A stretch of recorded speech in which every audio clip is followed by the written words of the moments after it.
Thank you, and we'll take the vote at the end of private members' business. Orders of the day. Ballot item number 30, Order M70, second reading of Bill 70, an act to amend the Regulated Health Professions Act 1991. Mr. Clark. The member for Leeds Grenville. Thank you very much, Mr. Speaker. I move second reading of Bill 70, an act to amend the Regulated Health Professionals Act 1991. Mr. Clark has moved second reading of Bill 70, an act to amend the Regulated Health Professions Act 1991. Pursuant to Standing Order 98, the member has 12 minutes for his presentation. The member for Leeds Grenville. Thank you very much, Mr. Speaker. It's a great pleasure for me to rise today to begin second reading debate on Bill 70, an act to amend the Regulated Health Professions Act 1991.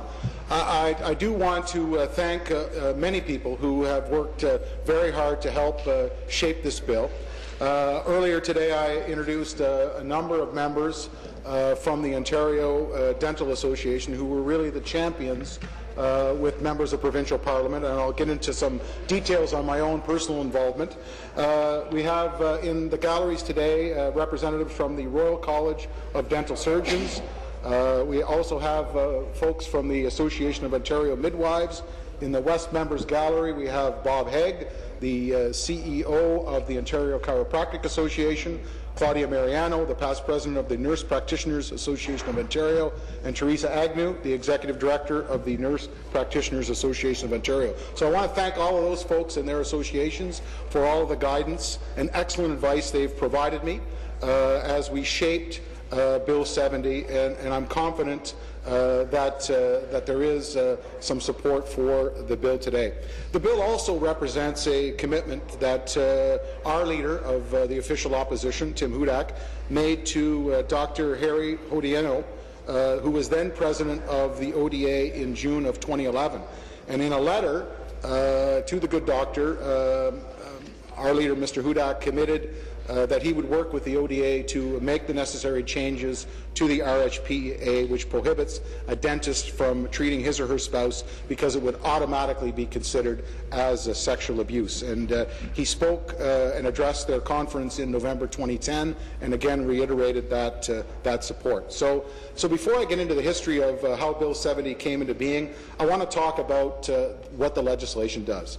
And first, I think it's absolutely essential to stress that it does not undermine the zero-tolerance policy on sexual abuse in the relationship between any health professional and their patient.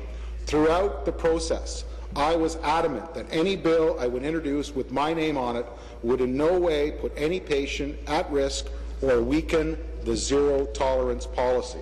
There must be zero tolerance for sexual conduct, behavior, or remarks to enter into the relationship between a patient and their healthcare provider. Any violation of this most fundamental tenet of the duty of care and the trust a patient places in the hands of a dentist, doctor, physiotherapist, or any of the other healthcare professions should be dealt with in the strongest possible way. And as I said, that will continue to be the case should Bill 70 receive royal assent. But there is a feeling by many colleagues governed by the RHPA that a member's spouse should be exempted from that zero-tolerance provision.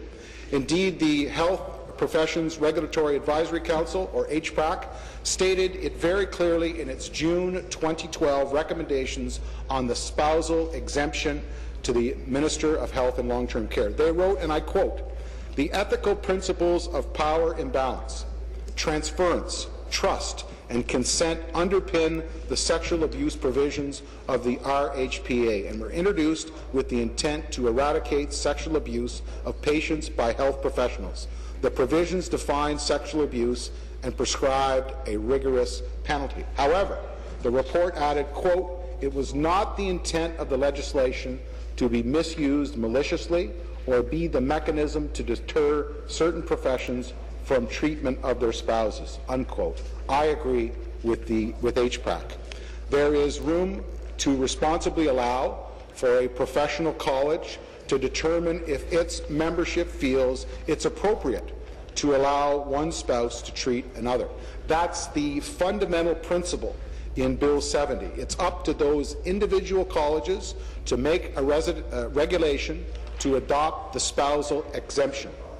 One of the issues we've considered very carefully in crafting this bill is the definition of spouse. After much input, we've determined the following to be the most appropriate. A person who is the member's spouse as defined in Section 1 of the Family Law Act, or B, a person who has lived with the member in a conjugal relationship outside of marriage continuously for a period of not less than 3 years. Now, let's get back to how we got here. I have to admit that when our party leader, Mr. Hudak, wrote, when he wrote a couple of years ago, I really had no idea about this issue. It wasn't until a couple of months later, on the eve of the 2011 election, when I had one of my teeth fixed, Speaker. And I certainly got an earful from my dentist, a great dentist, I should add, Dr. Doug Harvey in Brockville. Let's just say, Speaker, that Doug Harvey recognized a good opportunity with his MPP in the chair to do a bit of effective lobbying. He had a bit of a captive audience in front of him. I couldn't talk. That's right. The member for Scarborough-Agent Court realized one of the few times I couldn't talk. The ODA representatives here today would be very proud of Dr. Doug Harvey, I'm sure. Also, we have a great president of our local dental association in Leeds-Grenville, Dr. Kim Hansen, and it would be remiss of me not to mention a good friend, Dr. John Arnott, who's been certainly involved in the political scene in Brockville and Leeds-Grenville for many years. You have some great representatives in my riding. So I certainly agreed with Dr. Harvey, Speaker, that it was ridiculous that a dentist was considered to have committed sexual assault if he fixed his wife's fillings. And no one I mentioned to disagreed. It just seemed like one of those crazy regulations that government comes up with that may be well-intentioned but simply doesn't work in the real world. And that's particularly true, I think, in rural or northern Ontario, where there may not be that viable option for a person to receive timely treatment other than turning to his or her spouse. So I was pleased in April of 2012 to introduce Bill 68 as my first attempt to amend the Regulated Health Professions Act by creating a spousal exemption. Like many bills introduced that year, Bill 68 never reached the stage that we're at today because, as you know, the House prorogued and we had a bit of a holiday for 4 months. That's the connection I wanted to make between the fact that we prorogued and the original version of my bill. When the bill died, I took the opportunity to listen to the comments that the health minister made to me at the reception that we held with ODA the day that I introduced that Bill 68. And I remember her comments very clearly. She called my approach with Bill 68 a simplistic approach to the problem. And frankly, I thought a simplistic approach was better than the one that the ministry had taken to date.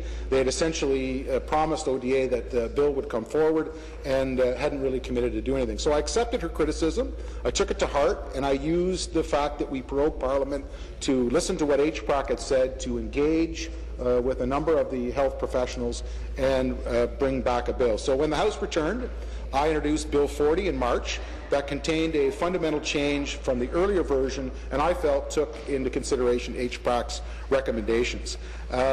Since then, I have to say that I have had a lengthy engagement with the Ministry of Health and Long-Term Care on this new Bill 70.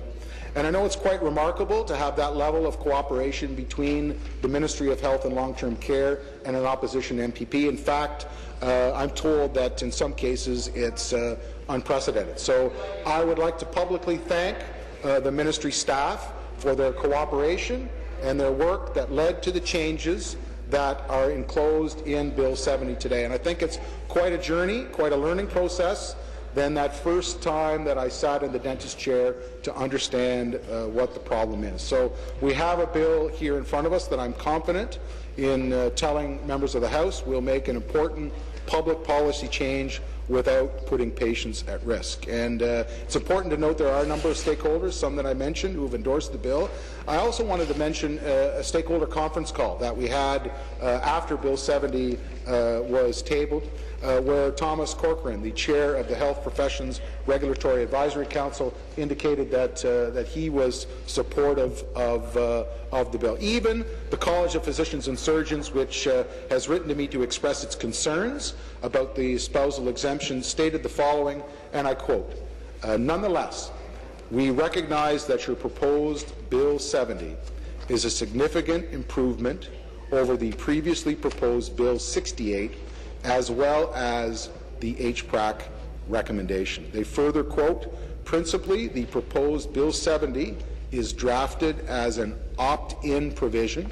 Bill 70 would only apply to those colleges that opt to enact the spousal exemption pursuant to the minister's approval," unquote. Again, Speaker, I think that's the key that we're talking about today. And I would really hope, and I know that I've had some members of the government side express some support, I believe, and I'll let the New Democrats speak for themselves, but I think we've got an opportunity, like some of the other bills that were presented today, where I hope we'll have general support of members in the House, that we can send this bill forward, and I'm hoping that in this minority parliament, this is the type of bill that we can get to committee and ultimately get passed. I do want to mention, before I close, that I felt very good.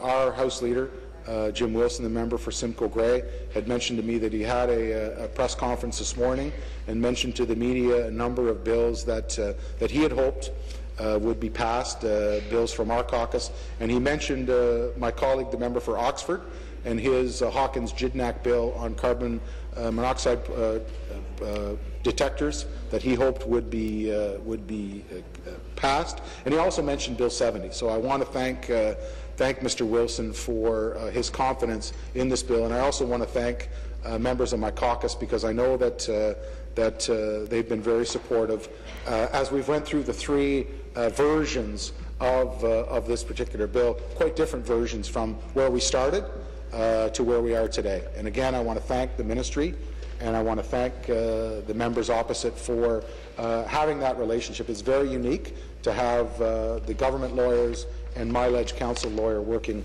together on this bill. So my bill, as I said, leaves it up to the individual colleges to make that decision. We know there are many health professionals, including the dozens of dentists I think all members of this House have heard from, who believe it's appropriate that they should have the right to treat their spouse. This bill is giving them that opportunity, and I'm hopeful that we'll take the next step in this process this afternoon by passing Bill 70 and moving it forward to committee. Thank you very much, Mr. Speaker. Thank you.